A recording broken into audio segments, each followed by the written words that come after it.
Welcome everybody. I'm Craig Thompson. I'm the Chief Executive Officer of the ICE, and it's my pleasure to host and moderate today's webinar on research, and particularly collaborative research. Before I start, I just want to share with you sad news. I've just been informed, so I didn't know before, but one of our colleagues and a former auditor of the ICE, a gentleman called Dr. David Harrison, has sadly passed away. So I've just been informed that the memorial service for David is today. David was a true academic. He was also an academic leader and led USP for a number of years. And he was a great researcher, and he did a lot of work in a broad range of areas, but certainly his work in developing countries and his research in developing countries was inspirational to me, and sort of inspired me to start my own research in that area. So just I want to note David's sad passing and his contribution to academia and to the ICE. Okay, thanks again, I say, for joining us, for finding the time to join us. We've got the next 90 minutes or so discussing the issue of research, and particularly collaborative research. There are about 60 odd people registered for this webinar from, I think, 19 institutions and 12 countries. And to me, that embodies the purpose of the ICE. We are first and foremost a network for collaboration, for bringing people together and doing good. And I think that will also hopefully come through this webinar, that one of the things we can do together is research.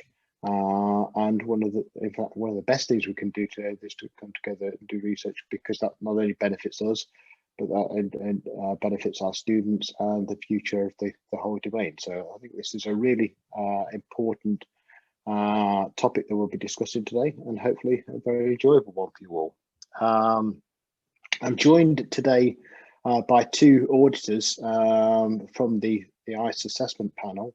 Dr. Riker Presbury, who is an associate professor at Blue Mountains Hotel School, International Hotel School, which is part of the Torrens Group in Australia, and Professor Tom Baum from the Strathclyde Business School in Glasgow, which is part of Strathclyde University.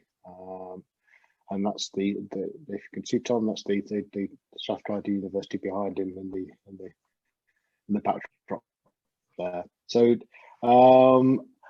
we'll talk. So I'll start with doing a little bit of a background on the webinars, and because it's the first one of 2021, and many of you joined us in 2020, where we started the ICE webinar programs, and they were our response to the challenges of COVID and the fact that suddenly we'd all been forced out of our institutions and into our home environments. And as the ICE, we felt that we needed to do something to bring us together and keep us talking, and we started the ICE webinar series last year, and they were very popular, very well attended. We had between about 40 and 100 participants at each of the events, which was fantastic, and we got a lot of good feedback from those events. So I do hope people appreciate it. I think they did, and I think they found them useful.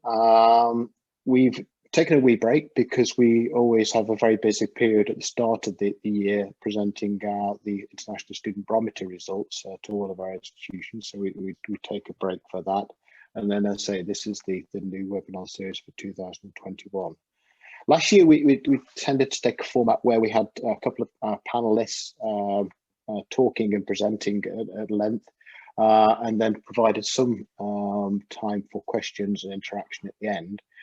This series, we hope, will be more interactive. So we would hope that more of you out there talk and contribute and get involved, because it's about sharing. It's not about us being sort of talking heads. It's about sharing experiences and helping each other.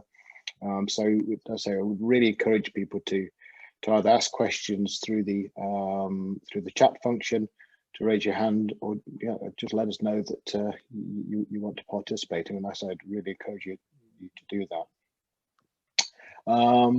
Okay, so I said the focus of this first one is on research, and particularly collaborative research. And the reason for this is we a few weeks ago we launched the research grant scheme, the ICE research grant scheme. I actually started the process in 2019. Started the research grant in 2019. We got about 4 or 5 applications for the grant scheme then, where we're offering 2 sort of awards of 2,500 Australian per institution per award. We got a couple of 4 sort of applications at that stage, and actually Rika and her colleague were the recipients of the 2019 award, which is, and Rika kind of maybe allude to that when she speaks. We took a break last year for obvious reasons. So in 2020 we didn't award the research grant, but we've launched it again this year, about 4 weeks ago. We've increased the sum that we're offering, so we're offering 3,500 Australian per grant, so 2 grants of 3,500 Australian. And this, what we're trying to do is to stimulate research within the ICE network, but particularly stimulate collaborative research. So we're putting a particular onus on applications from institutes that are partnering with another member, one or more member of the ICE, and doing joint research. And that's to really stimulate, to say, not only research per se, but actually, so the ICE members talking together and working together. That's the aim of the research grant scheme. We've delighted to have received, I think, 4 or maybe 5 applications for the research grant scheme this year. But really, I suppose, and to be very frank with everyone, my question is, why not more? Why have we not got more sort of activity there, more applications, more people interested in research? And that's principally what this webinar is about. To find out what's happening in the research landscape, to try and identify whether it has been impacted by COVID, whether there are challenges that that exist and perhaps that we can address, and maybe what we can do to stimulate research, and particularly to stimulate collaborative research, because I say this is what the ICE is here for, to get us to work together. So to start today's discussion, I'll hand over in a second to Tom, who will describe a little bit about the research landscape as it currently is, and to look at, I'll say, the impacts of COVID, or whether COVID has an impact. We'll then maybe come back to the wider sort of attendees for a discussion about those points. And then we'll move to Rika, who will give her own experiences about undertaking research from the Blue Mountains, and also maybe about her being the recipient of the research grant scheme, and what that meant to researchers involved in that. Okay, so without further ado, I'll hand over to Tom to describe the research landscape and the impacts of the current COVID crisis. Thanks, Tom. Thank you very much, Craig. Thank you. And just before I start, I'd like to also acknowledge Professor David Harrison and his contribution to our whole field. I think David was somebody, we're talking about collaboration. David was somebody who was always looking to collaborate, always looking to mentor and support young researchers. And I certainly had some wonderful interactions with him at various stages of my career, always very generous, always very willing to give of his time and give of his ideas without any preconditions or expectations of anything in return. And I think that's really the spirit in which I want to sort of talk about this theme and address this theme of research collaboration. As Craig said, I'm Tom Baum from the University of Strathclyde, where, to my horror, I realise I've now been for 25 years, which is a big chunk of my life. My blonde hair does belie my age. But I've been lucky enough, and I do stress that word lucky enough, to have been working in our industry, hospitality tourism, now for close to 40 years. It's scary, really, and I've enjoyed every minute of it. And I think, thinking about it from a research point of view, yes, the world has changed dramatically in that period in our industry, and yet there's always new things as a consequence that we can learn, and that's really where research really supports us. And I have to say that I'm going to use the word when I come to my wee presentation in a minute. Research in our field, undertaking research, discovering new things, engaging with our industry, with our consumers, with the wider environment in which hospitality and tourism exists, or at the present time hardly exists, I guess, is endlessly fascinating. It's endlessly raising questions, raising ideas, stimulating discussion. There's always something new around the corner, and so I've always had fun in what I'm doing. I recognize that I'm very privileged in that, but to enjoy with a passion what you're doing in this field, and it is so lucky. And life is about serendipity. I could have ended up as a high school teacher of English, and I just think of what my life might, if you like, the world I exist in might have been if I'd ended up doing that. No disrespect to high school teachers of English, but hospitality and tourism has given me a passport in terms of my mind and my thinking to a much, much wider world. And it's fantastic seeing such a diversity of institutions represented at today's event through the ICE. And I was amazed at how many of them I've actually visited in my over the years. So I look forward to the opportunity to re-engaging with you. This is my first sort of formal event with the ICE beyond my first audit, because I'm the newbie in the ICE, and I'm thrilled to be involved in an organization that offers so much to our field. So that by way of introduction.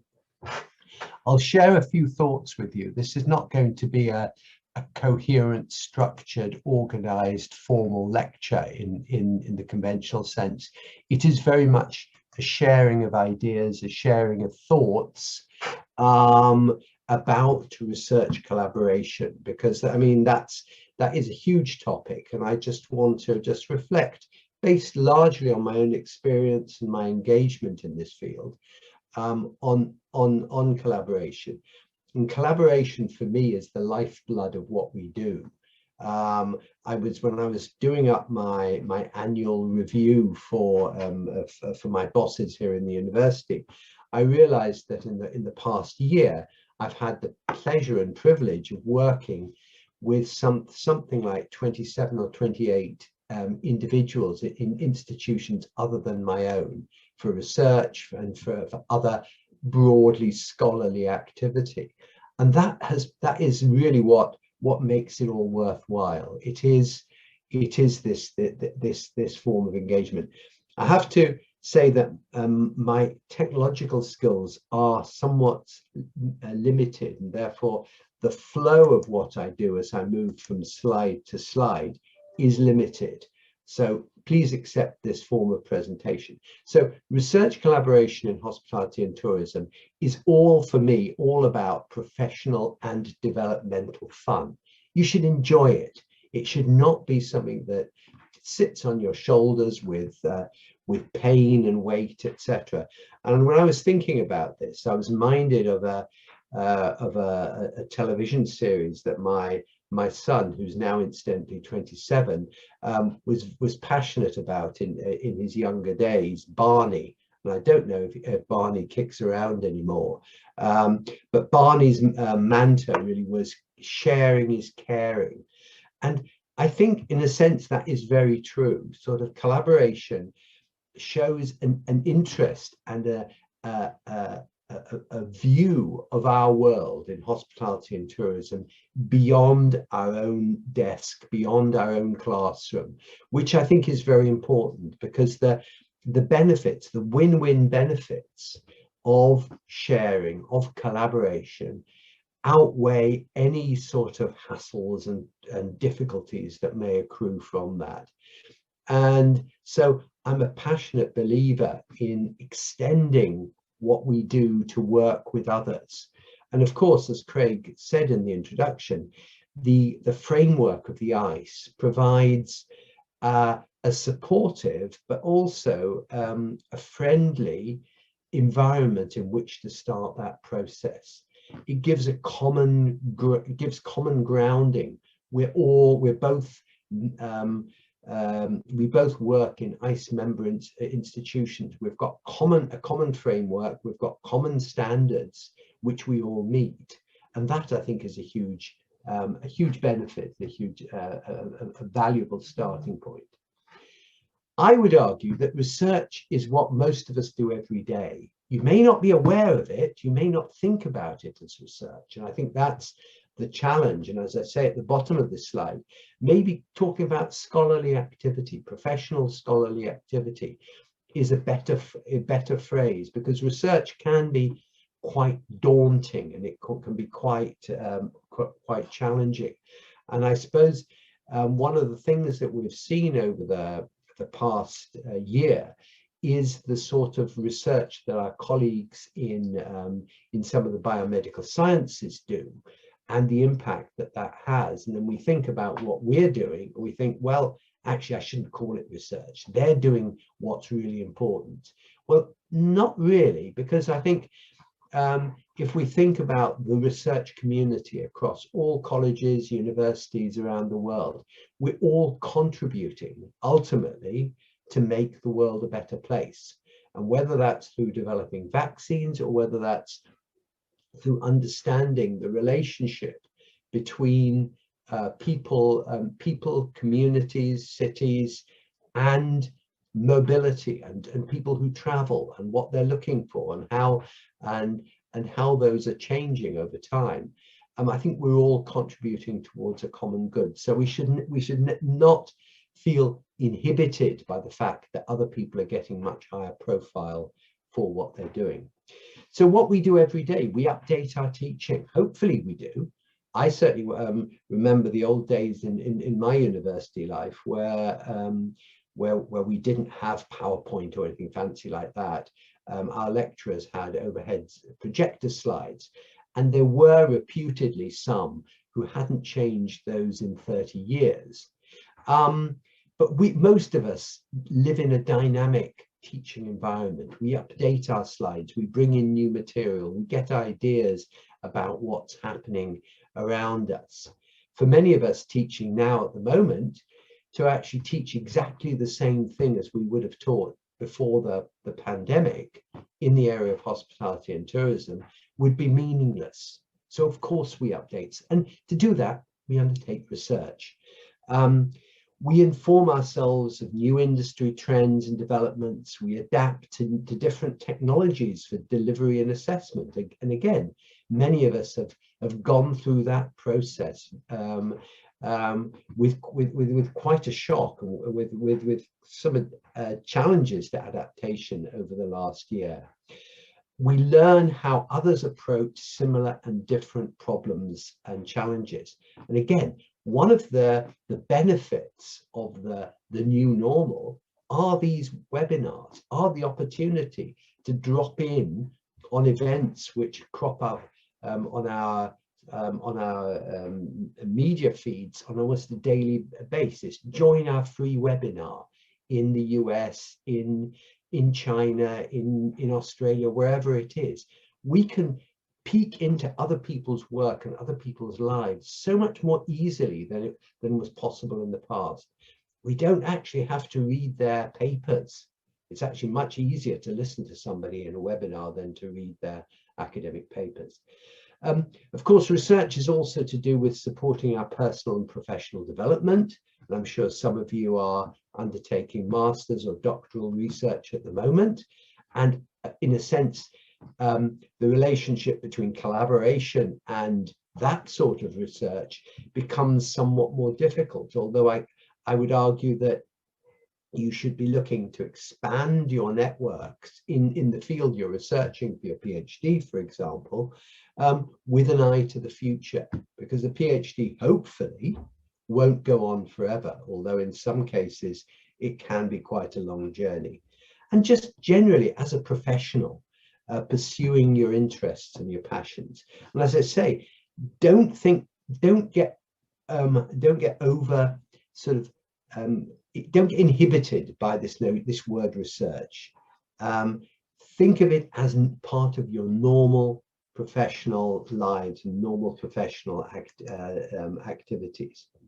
Of course, this should be rewarding, but it also can be, and we have to acknowledge some of the challenges around undertaking this sort of work in institutions where the main focus is on our students, where your time is allocated primarily to teaching and supporting the learning of your students. So research can be squeezed. You can find yourself with a challenge in time. It can also be lonely, and that's where collaboration actually allows you to share some of the practical frustrations of inquiry and research, but also to share ideas.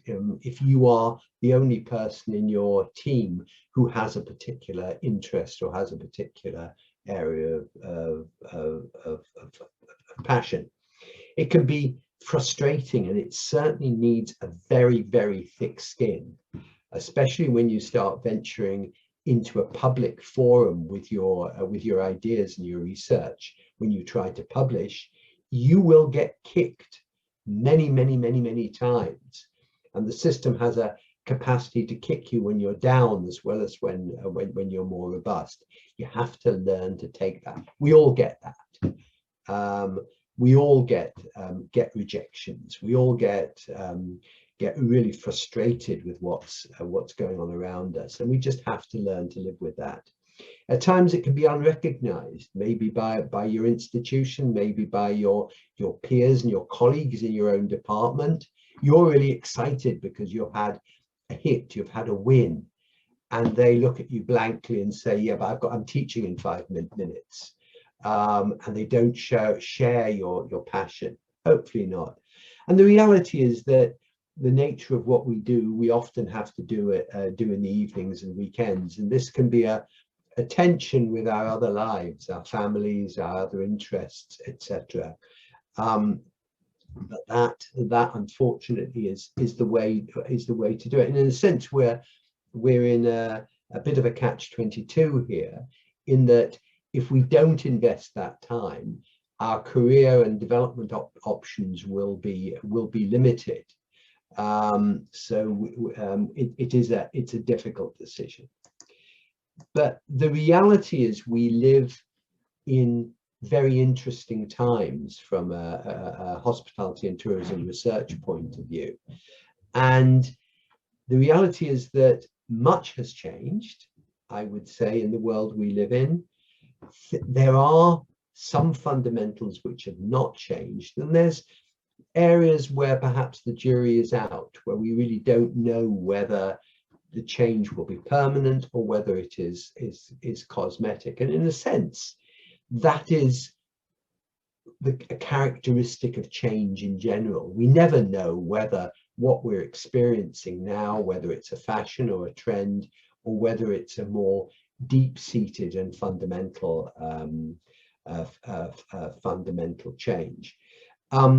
There's no doubt that once we globally get through the pandemic, and I think the tragic events in India at the moment highlight the fact that we are no way through it, even though here in the UK, for example, we've been very lucky in terms of access to vaccines. We're still very much in the midst of it. highlight, I think we need to recognize that the world of hospitality and tourism will show marked differences, and that provides very major opportunities for research and for collaboration, sharing of experiences. But at the same time, we mustn't lose sight of where we were before and what we are carrying forward in our understanding of what hospitality is, in our understanding of customers and consumers. And there's a whole load of things. We can't only think COVID in terms of research. And I mean, one of the papers we wrote last year on this, which was more a viewpoint rather than research, was looking at the area that I spend most of my time working in, which is the workforce, which is employment, human resource management, really. And this paper we published here, sorry about the technology around this, basically argued that the impact of the pandemic on the hospitality workforce, or raised questions as to whether this raised new issues, or whether it actually was just highlighting and amplifying what had been the case in the past. This was a collaborative piece of work, as you can see, with colleagues from universities in Australia and New Zealand, and really was fun to throw around the ideas and develop the ideas that resulted in it. But what we were arguing is that there is a continuity in terms of the learning from the research that transcends COVID. COVID is important, but other things are equally important as well. So what has changed? Well, the need for and value of research in tourism and hospitality has not changed. It's there. It's an area of study which urgently needs investigation. So we must keep at it. We can't ignore that. The industry context undoubtedly has changed, and that will provide very, very rich pickings for people to undertake study, to undertake research, whether as undergraduates, whether as master's students, whether as faculty, as in our case, for many, many years ahead. I can see students undertaking studies in 10, 15 years time, which do some form of pre-post COVID comparison. So in a sense, we've got an agenda for our research that will be almost endless. There will be new and emerging topics. The whole notion of social distancing in an industry which talks about intimacy, hospitality, engagement with people, where you have to keep a distance and you put a piece of perspex between yourself and your guest, then that raises all sorts of issues. Our use of theory and concepts, that hasn't changed. We have to maintain and develop our theoretical roots, and that is no different.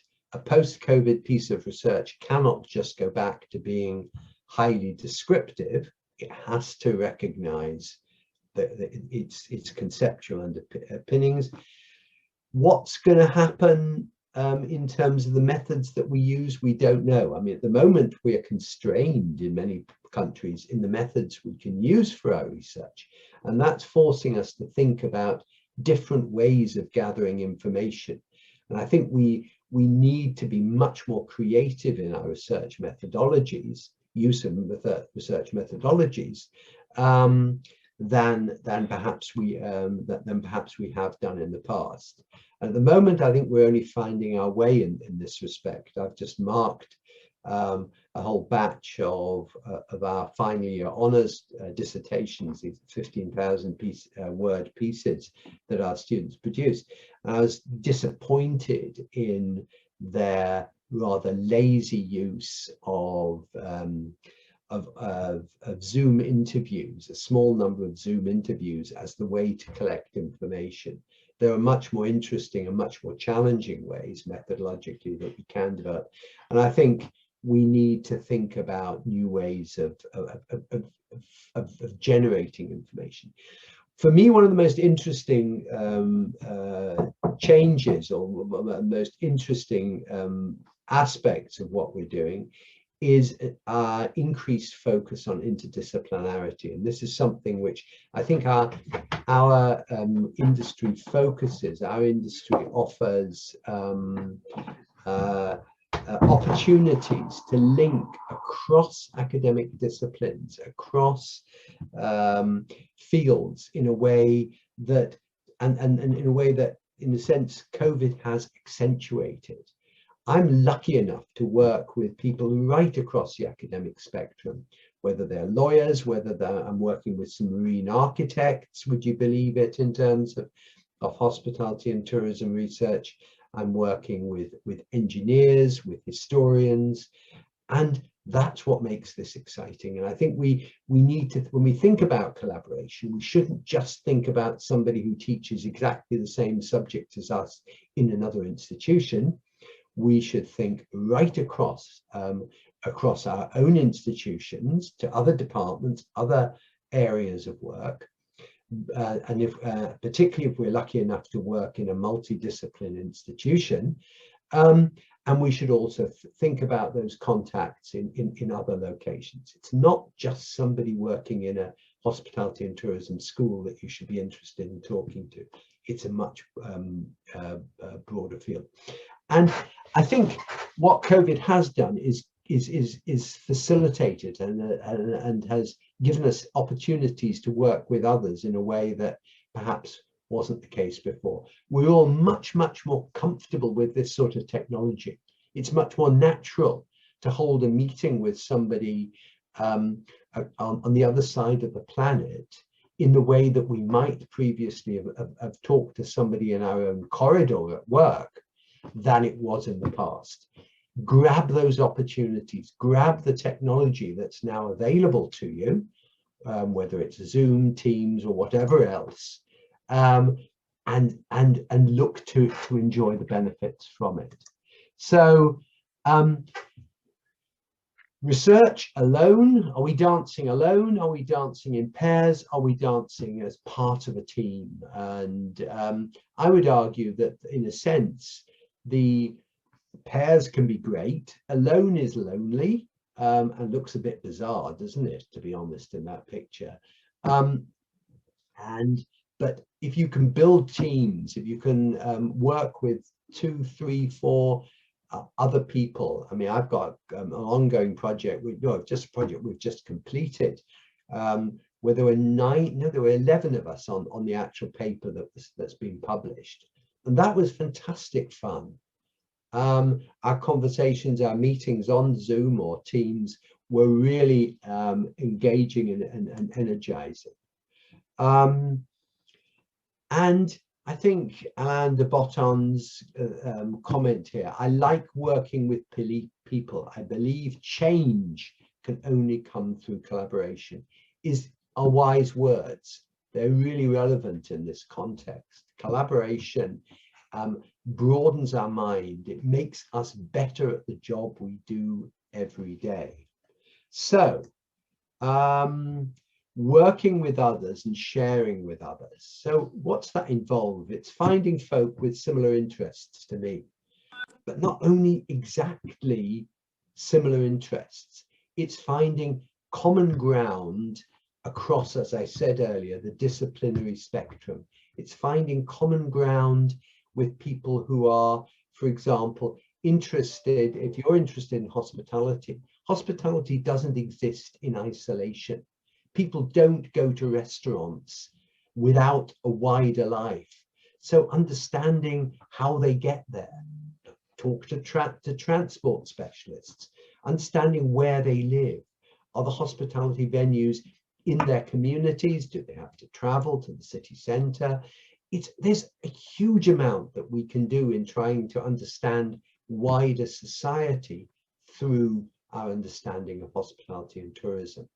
And this opportunity to collaborate beyond our own boundaries, I think, is challenging, but it's really exciting. And certainly if you ever get into the business of trying to look for research funding beyond beyond your own your own institution potentially, the people who fund bigger research are always looking for interdisciplinarity, transdisciplinarity. I got pulled into a project we're submitting for in the university, our engineers are submitting, on the future of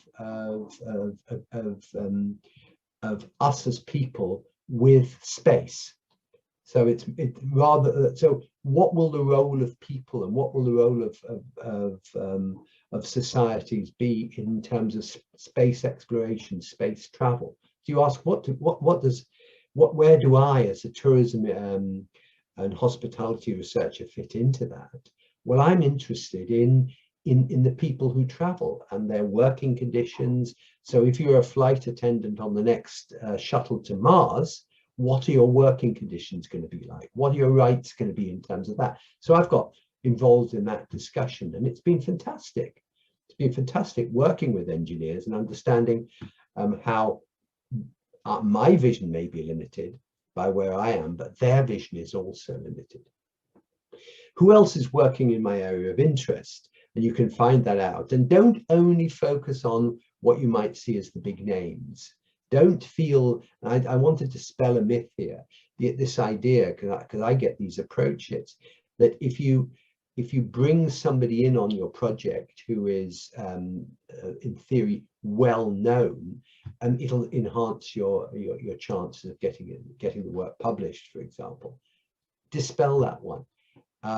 It's not true. So it's often better to look to collaborate, and people are very generous if you approach them with people who are like yourselves on the way up, developing their research careers.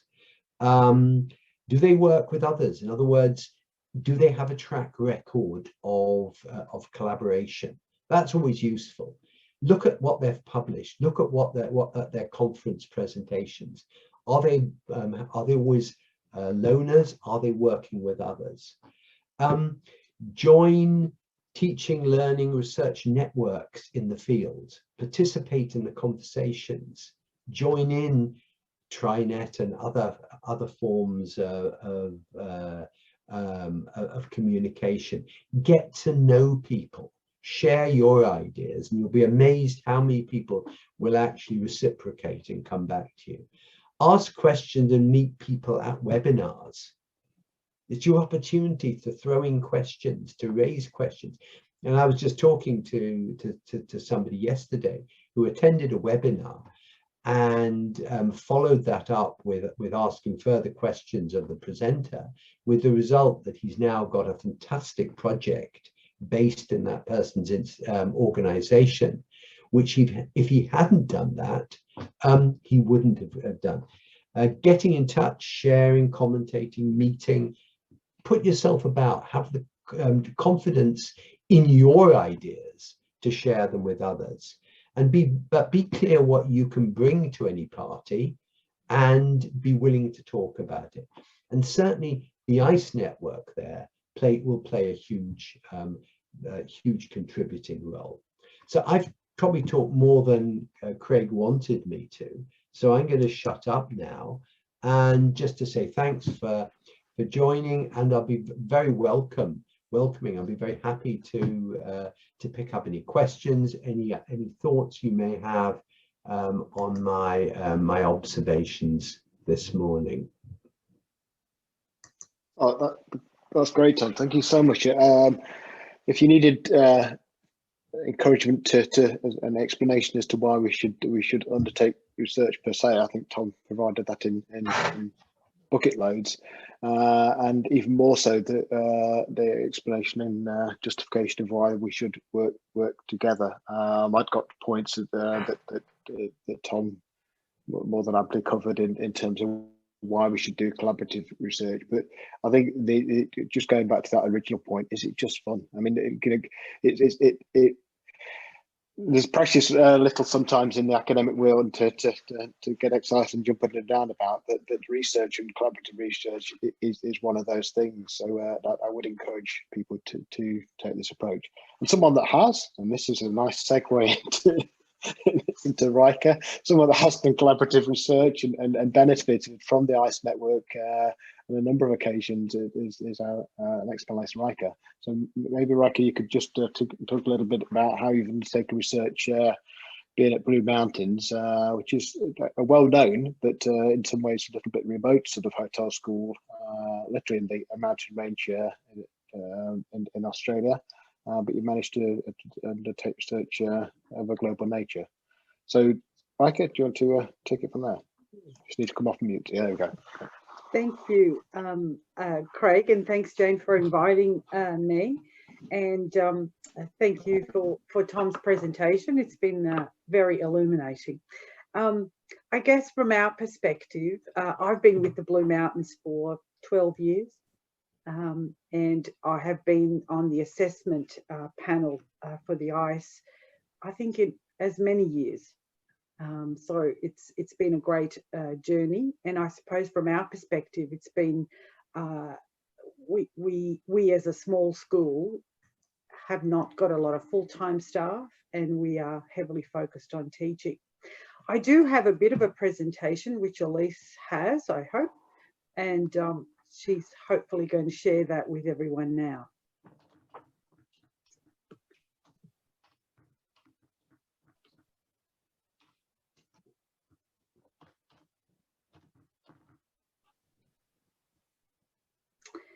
So, as I said, as a private provider and a hotel school, we're very heavily engaged in research.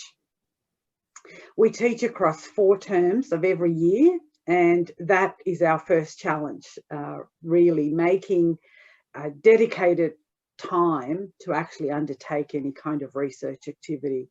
Our undergraduate and postgraduate programs are very applied, and thus our staff are a mixture of traditional academics, but also industry specialists. So our second challenge, of course, is then to motivate colleagues to engage in research and build capacity for research.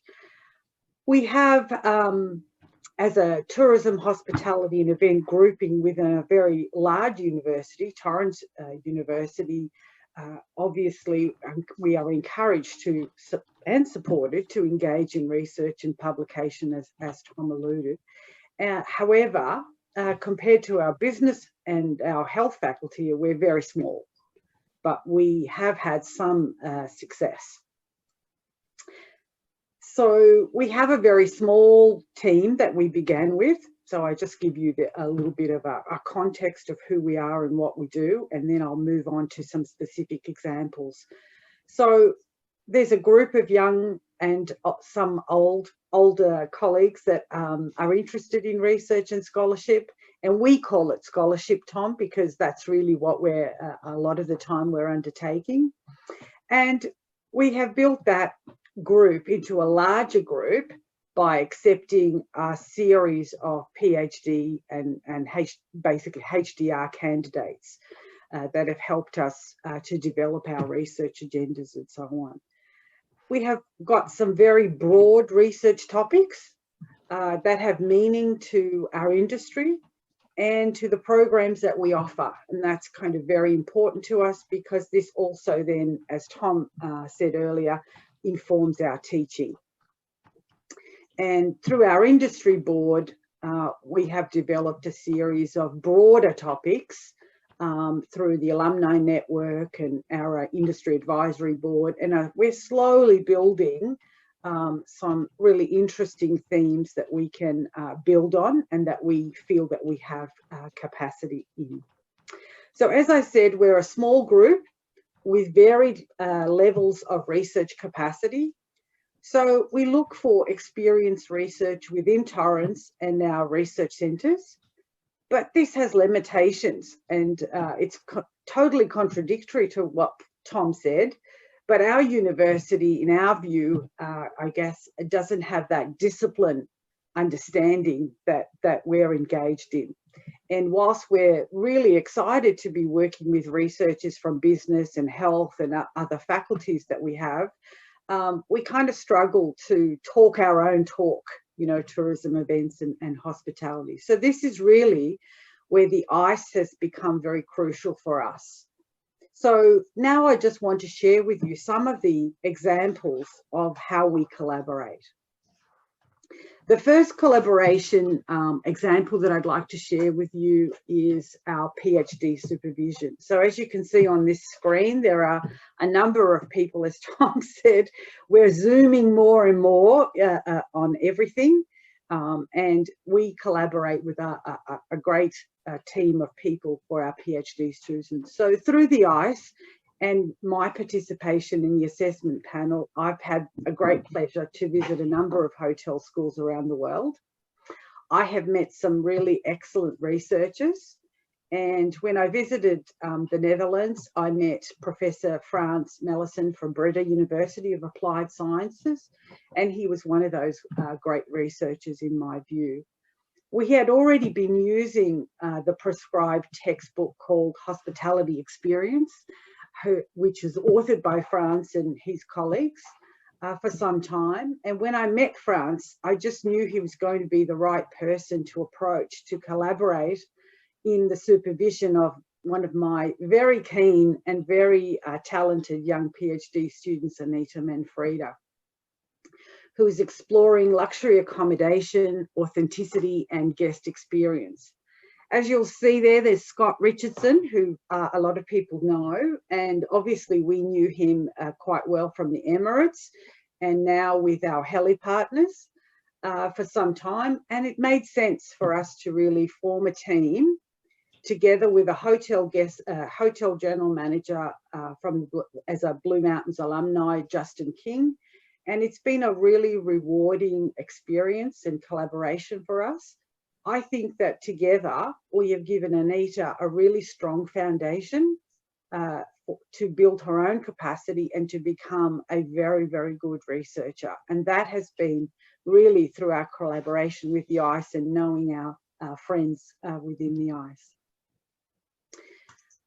We are a small group and sometimes we don't have the skills that we need, especially with respect to methodology. So a second example that I'd like to share with you is how knowledge through the ICE can be, you know, shared.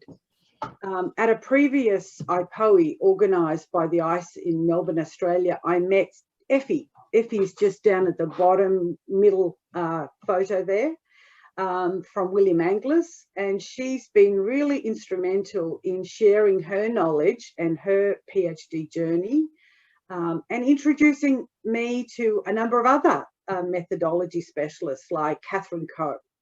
And she has delivered a number of courses for our PhD students and our young researchers on qualitative interviewing, methodologies, focus groups, etc. So capacity building is a big thing for us.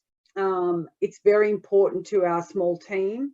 And when a call came from Corthy to engage in a case study project, my colleague Marcella Fang from the ICE partner, William Angliss, and I jumped at the chance to be part of that, to be involved as co-editors of a book of case studies to be used for educational purposes. For both of us, for Marcella and myself, it was our first time that we'd ever done such a thing. And even though we had a very experienced person, Professor Mariana Segala, leading that project, it was a bit daunting of all the things that we had to do. And our friendship through the ICE and our knowledge of each other previously has really helped us to help each other and make the process a little less daunting. And of course, then we invited Professor Brian King, the chair of the ICE assessment panel, and he was very kind enough to write a foreword to our book. And that's hopefully going to be shared with the ICE network at some point this year, we hope. Other ways in which we have benefited from the ICE collaboration is having access to expert opinion. For example, recently one of our papers was rejected, yuck, yuck, yuck, by a good journal. And we had to call Professor Perry Hobson, a long-term member of the ICE, and just ask him for some advice on how to move forward. Again, picking up the phone or sending an email to an editor of a journal can be a daunting experience, but our friendship through the ICE has made that really quite comfortable for us and an easy process. And he helped us a lot to, get through that. In the past, we've called upon Dr. Paul Whitelaw on the ICE Board of Directors, and he's given us some great expert opinion on course learning outcomes.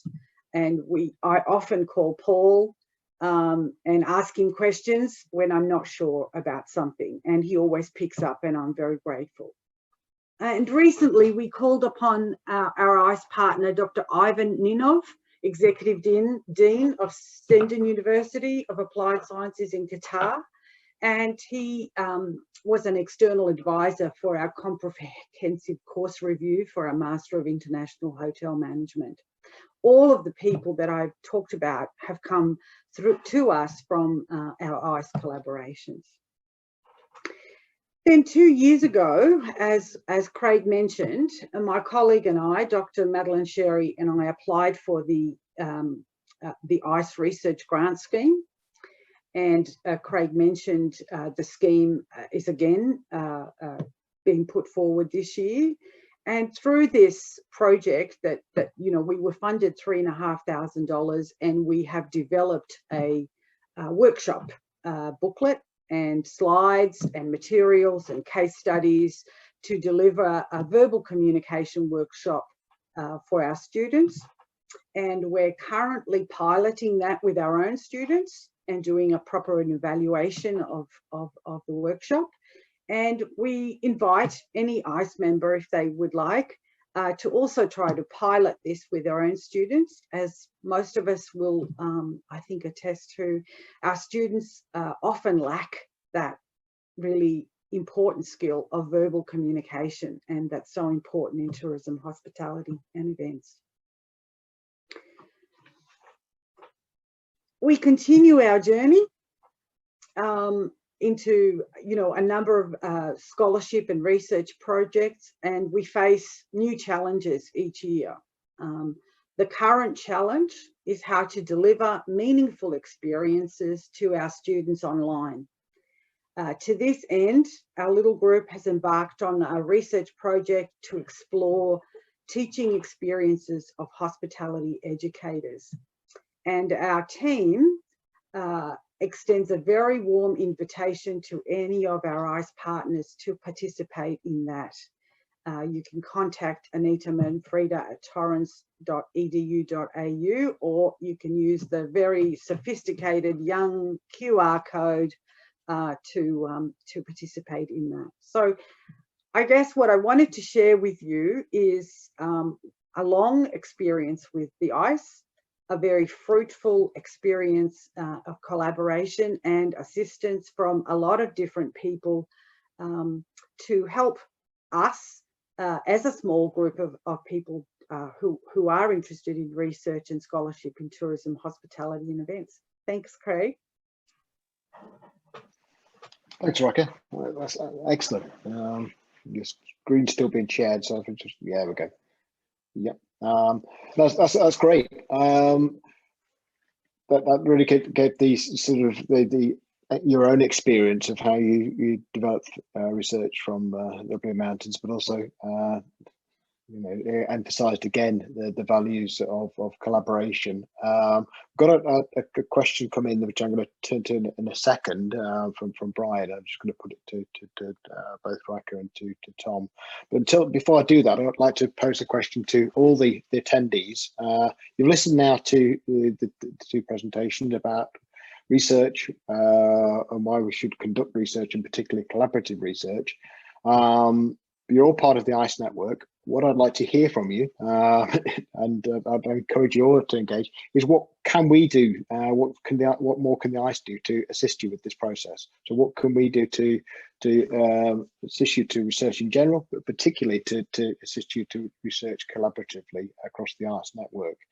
Some of the ideas that we've got is pulling people together. So do we need a platform on our web page where partners can just come together? I'm looking at doing this sort of project. I'm seeking someone with interest in this area. Do you want to join me? Do we need that sort of platform, or do we need some way where you can just share ideas and just bounce ideas off each other? I'm looking to research this. What do you think about it? Is it a rubbish idea, or has it got legs? Do we need that sort of platform? What do we need? Perhaps we need something entirely different. So please ponder on that, and then we'll come back to it in a couple of minutes after I've posed this question. The question from Brian was about actually sort of undertaking research through the COVID era, and saying that gathering information from members of the public has become probably more challenging and perhaps less reliable through the COVID era, and maybe gathering information through employees that have continued to work and continued to be engaged through COVID is perhaps a thing we should be focusing on at this time. Have you got sort of any comments on that, or an experience about the challenges of approaching guests vis-a-vis employees through this time? Over to Tom. I'll come in on that first, because I think I alluded to it in part, and I think it's a really very, very valid point. And I think as I said, I think student researchers need to think more creatively, but I think seeing ourselves as their supervisors, their mentors, we need to be more creative in terms of the support we give them.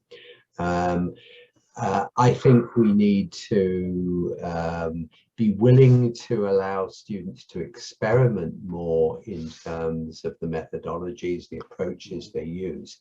Yes, accessing people can be challenging, but last August,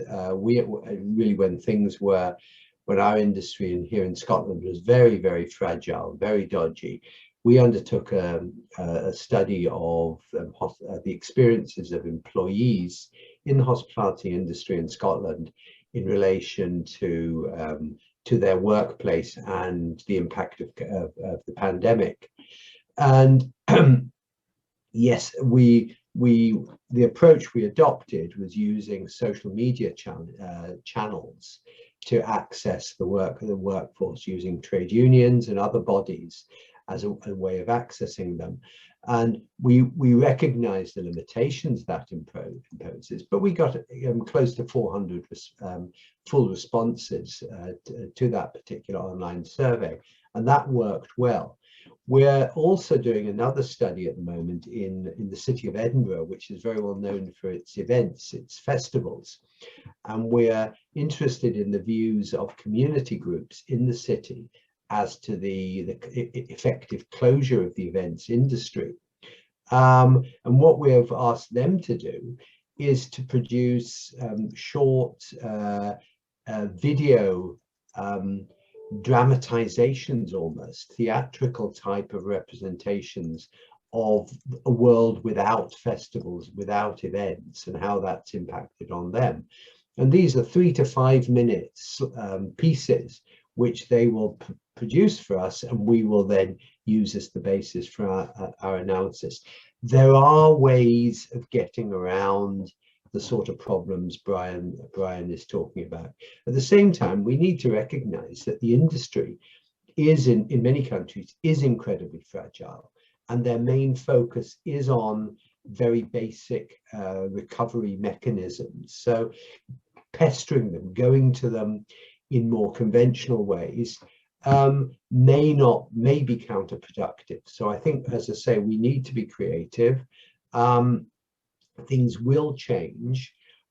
Obviously, we need to cater for the research needs of our students. I mean, another approach which we've found very useful, and I had 2 students working on it, was to actually use some of the media resources that are available, using sources like Factiva to get students to engage with a particular issue and how it is covered in the public media, in the newspapers and in social media, in blogging, for example, and developing systematic approaches to the analysis of that sort of data. And that has worked really well. I think, just as I said in my presentation, just having Zoom interviews with a small group of people who I suspect are often your own mates in your class, your fellow students, is really not really a useful way forward, and doesn't really help students and doesn't really help our interest in the topics they're studying. That's me. Thanks, Tom. Do you have anything to add, Rika? I was just going to say that for our experience in the last 12 months has really been that industry has been bombarded with information. They're looking for a lot of information, you know, about COVID, what's changing, how should they react, what should they do?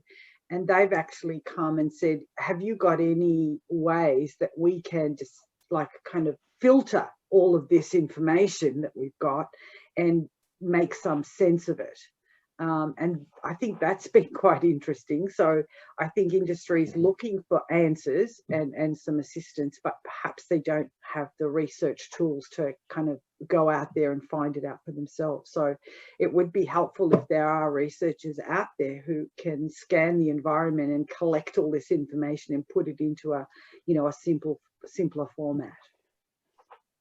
Yeah, I think that's good comment, Rika, as well. And certainly what impacted on me through the webinars last year is just how different the experiences were in different places and at different times. And so I think we've got some institutions saying, you know, well, our contact with industry just stopped. You know, they just won't even talk to us because they're so busy just trying to deal with the current sort of COVID crisis, and they're laying off all their staff, and the last thing they want is us hassling them, so we can't even contact industry.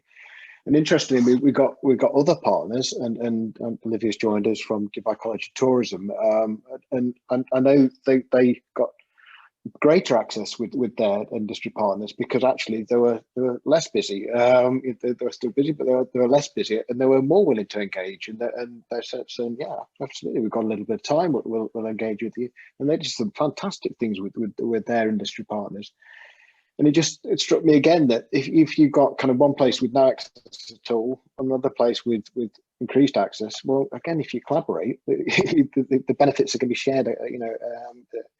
And where perhaps one group of researchers or one group of academics can't cope with the request from a particular industry partner, again, if you put that across the network, we probably can deal with it. We can help and we can assist and we can get some benefits. So, yeah, I think sort of again, just looking at your own particular situation and your own sort of pool of academics and your own pool of industry contacts is probably quite limiting. You know, as I say, look across the ICE network and we will find opportunities and we'll find some answers.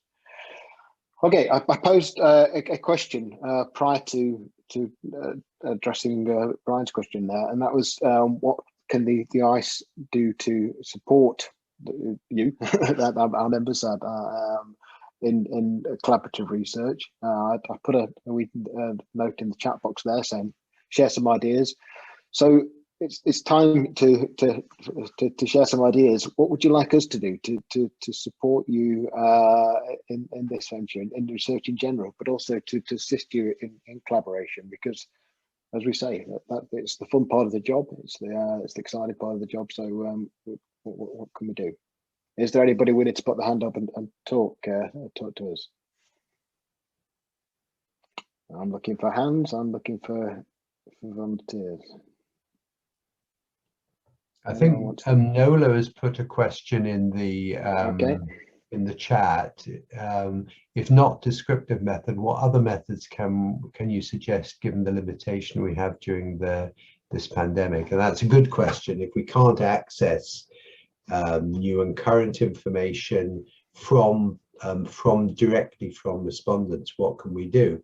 Well, it depends really, I would say, on your skill set, Nola, because there is a wealth of data being generated about the impact on businesses in the hospitality industry, economic data, and other socioeconomic indicators, which could, if you have the skill set, provide very, very insightful studies, and could be very, very valuable, because a lot of this data is being generated without our industry specifically in mind. And if you've got the skills to extract stuff relevant to hospitality out of that, you will be making a very direct contribution. I also think personally, one of the big gaps we have in terms of our understanding is around how we as educators and how our students are adapting to the new environment. I was very interested in Rika's the project that Rika's working with her PhD student on how faculty are adapting and responding to new environment. Well, what about our student community? I mean, one of my hobby horses is that their confidence has been hugely dented in many respects in our industry by what has happened. But we need empirical evidence for that. We need to talk to our students. We need to talk to kids in high school who would be prospective hospitality and tourism students. Have they been put off by what's happened to our industry? Also, there are, and I suspect that schools, for example, high schools in your area, will be willing to allow you some form of access, direct or indirect, to communicate with their students if you approach it rightly. So I think there are things we can do. We maybe have to ask different questions, but there is still a huge agenda there which we can address. Thanks, Tom. Yeah. I'm not currently being buried under hands. Oh, I've got a hand got up from Scott. Okay, could we, Scott? I think talking's been permitted there. So yeah, thank you. It's good. It's good to hear a different voice. Hi, Rika. Hi, Scott. Thanks, Rika and Tom. That was really interesting. I really enjoyed it. It's collaborative research is something that I've always advocated, particularly working in the hotel schools, which many of our members work in, that are very teaching focused. We don't have the time to do research on our own. We need to collaborate. So it was great to hear some of the ideas that you guys have been talking about today.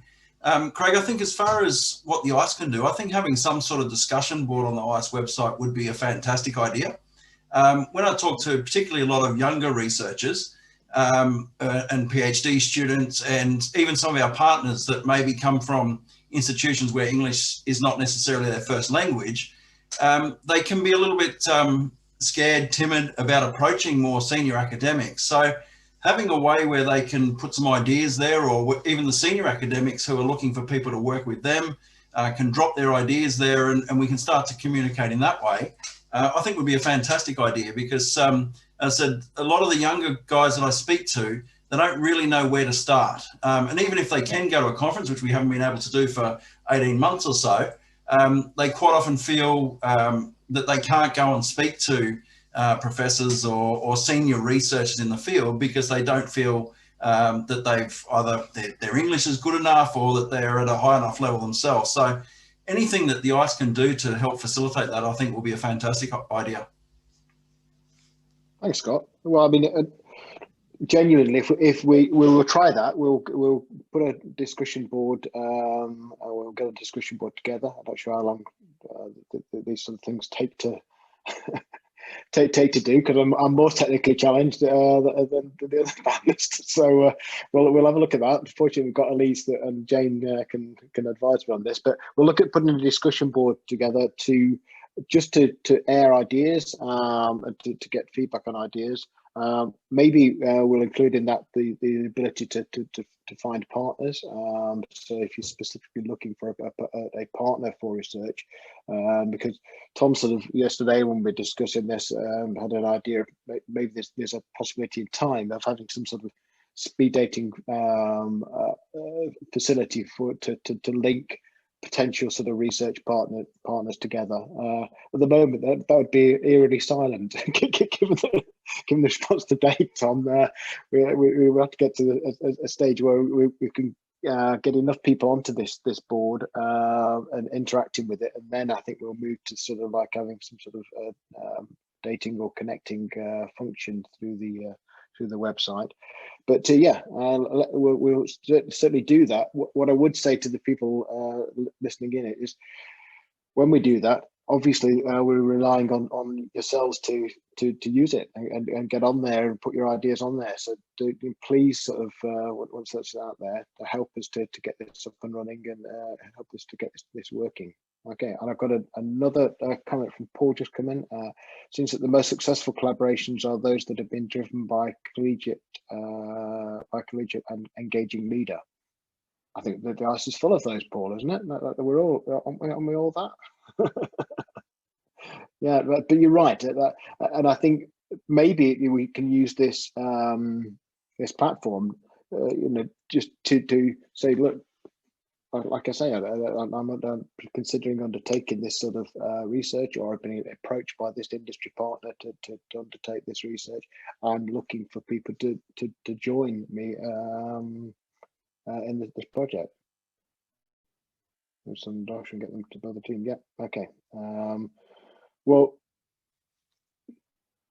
if so, find those leaders and give them some dash. But yeah, I agree absolutely, Paul, that we'll give this platform to those people leading the research. The ICE is putting research grant behind it, and as Tom alluded to, certainly undertaking collaborative research gives you a better possibility for accessing a wider pool of grants and support. So absolutely, this is the case. Any other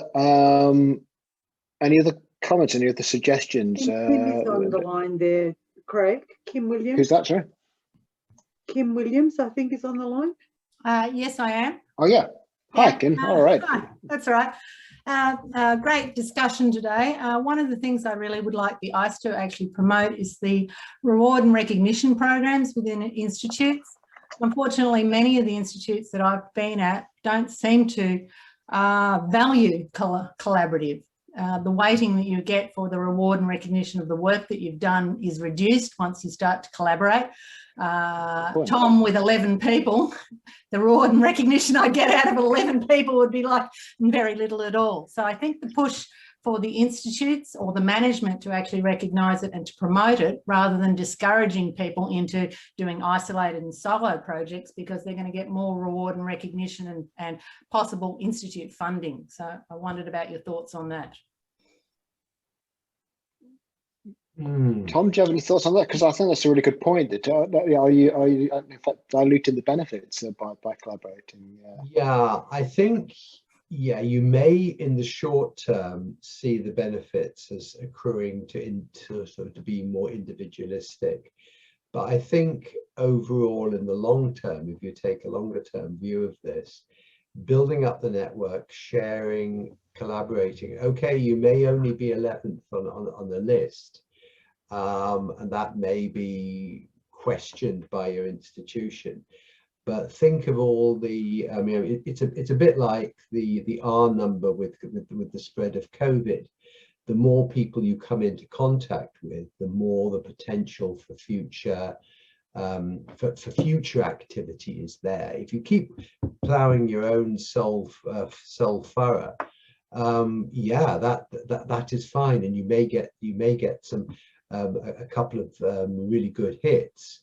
but by extending your network, maybe 11 is exaggerating. But if you look at Rijke's example of the book, there were what, 6 people involved, 5 or 6 people involved, and okay, it's diluted in a sense because there's 5 or 6, you could argue, but there are 5 or 6 potential collaborators for Rijke in the future. She knows them, she's worked with them, she's built up at that sort of relationship, and who knows, the next project may just be 2 people. So I think overall that the benefits hugely outweigh the potential limitations.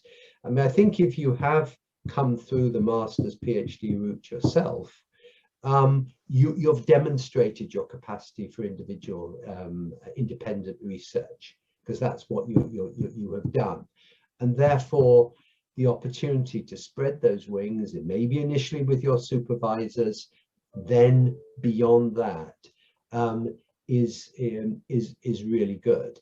And I mean, any of you who are supervising students should always see the opportunity of to support your students in their research careers beyond the qualification, to be there as a mentor for them, not necessarily to grab any of the glory yourself, but to support them and introduce them to your own networks. I think that's always got to be very, very useful. So a very, very interesting thought and some interesting observations, Kim. Thanks. Yeah. I think the other thing, Tom, I mean, I saw a project when I was at Stendon that came up, and it's quite a large project, and again I got that response. Well, if we involve other hotel schools, or surely we would dilute the benefits. And I think my response as head of school at that time was, okay, well, if you give me the time and the resources to be able to conduct this within my school, so if you free up virtually my whole time and give me 2 other full-time researchers, then I'll gladly go ahead. If you can't do that, then the project won't happen, and I for the order for the thing to happen. So 1/5 of anything is better than 1/5 of nothing, you know. So there is also that point as well, that we simply can't do this under what's available. So we have to collaborate. I mean, that's sometimes the other approach to take. Oswin's got his hand up as well. So Oswin. Okay, thanks, Craig. Good to speak to you. Thanks to Tom and as well as Rijke for presentations and lively discussion. I think it was Scott before, some 10 minutes ago, who pointed at the fact that the young researchers, with regard to where to start from and so on, they are lost, essentially. And I understand it very well. However, but then we came back all the time, what can the individual do to somehow promote research collaboration? So I think the institution has here a liability. And I'll give you some examples. Some 3 years ago, I managed to somehow shape a contract between 3 states, one in Austria, provinces we call them here, and 2 in Italy, Trento as well as Bolzano, where we put up, you know, in collaboration with some funding from governments, some sort of research grants called Oireggio, if you would like to look them up, where, you know, you need to, essentially you get only hold of these grants, you can only apply if you have at least one partner from another one of these provinces, okay? Mm-hmm. So I think if we discuss what young people can do creating networks, we know what's happening. They go to conferences, they stand there with their coffee and nobody's talking to them and they're not talking to anybody because they are afraid. As Craig very well knows, as well as Tom, I run a different format on CBTS, Consumer Behavior and Tourism Symposium, where deliberately we invite 3-4 very well-known people and the rest are very young people. Another option I implement since 1 year is to have, you know, some sort of a hybrid approach where the local government here is only, they're putting up some money for that, is only financing a project if this has gone through the Austrian, German or Swiss research institution, which means, you know, the research agency, you know, in Austria, it's the Austrian Academic Research Agency, which is very, I would say, famous. So you have to contest your proposals with different, you know, with an evaluation institution. The same is the Swiss, or the same is DFG, you know, the German Research Corporation, it's called. Okay, so I think the institutions do have here an obligation, and what's happening is, and I experienced it too some many years ago, to think about beyond the plate. Okay, certainly, and this is what I was a little bit missing. If you touch in tourism research, and I'm saying, okay, we do much more methodological research than tourism. Tourism is just the platform we use, okay, for data. But what I was missing is, for collaborative research, you need the UN sustainability goals to be somewhere, okay? Because that fetches you something. So I don't know how prominent this is in Australia at the moment, for example, but, you know, food waste and things like this. And so now I'm doing now my advertising talk. I will have 2 years sabbatical. We'll spend quite some time in Australia, and I would prefer, and I do have some people collaborating with me over the years already, and also in the next 2 years. But if anybody's interested, but I would certainly go more towards methodology, theory development, then looking at how does the room of the future look like. No, how much money do we waste because we give them 10 croissants to choose from, we have to throw away. And by smart actions, they will take just one, and we have cost savings up to 60–80%. You know, there's also the incentive from the business side then. But, okay, but I think institutions have an obligation, not just to hire people, but also institutional platforms where they can somehow collaborate, and certainly do have the financing. You cannot collaborate internationally if you have to pay for your plane or a train ticket yourself all the time for the hotel. Okay, thank you. Thanks, Oswin. That's yeah, it's like good ideas and insightful presentation, and a good advert for Oswin's research in Australia. So yes, it worked on all fronts. Well done, mate. Okay, I'm very aware of the time. We're coming towards the end of our session here, but I've taken from it a couple of really good ideas of the discussion board, and possibly with the partnership function to be created on the ICE website, and linking a suggestion coming from Paul to what Oswin's just said, is maybe we should consider an ICE research topic each year or each couple of years, where we actually sort of identify and come up with a particular topic. So we put the topic out there and we fund that project, and then we ask for institutions and for academics to work together on that topic over a certain period. So maybe that's a different approach and with some potential there. So we will work on those two ideas. If following this, any of the people attending today have got other ideas or other suggestions, please just let me know. We're really sort of keen and committed to developing this and to creating sort of collaborative research across the network. The final thing I would say is the research grant scheme is still open. For another couple of days. We would still take applications to that. So if this has inspired you to get some research happening and to start collaborating, we will happily receive applications for the next few days from anybody out there, even if it's just ideas. So we'll put you together and we'll get things happening. Okay, well, just leaves me to thank Riker and Tom for their really inspiring contributions today. So thank you both. Thanks everybody for joining, for finding the time today to join us. And hopefully this has been an enjoyable and beneficial presentation for you all. Thanks very much. And have a great day or great evening or wherever you are. Great next few hours. Thanks a lot. Okay. Bye-bye. Bye-bye.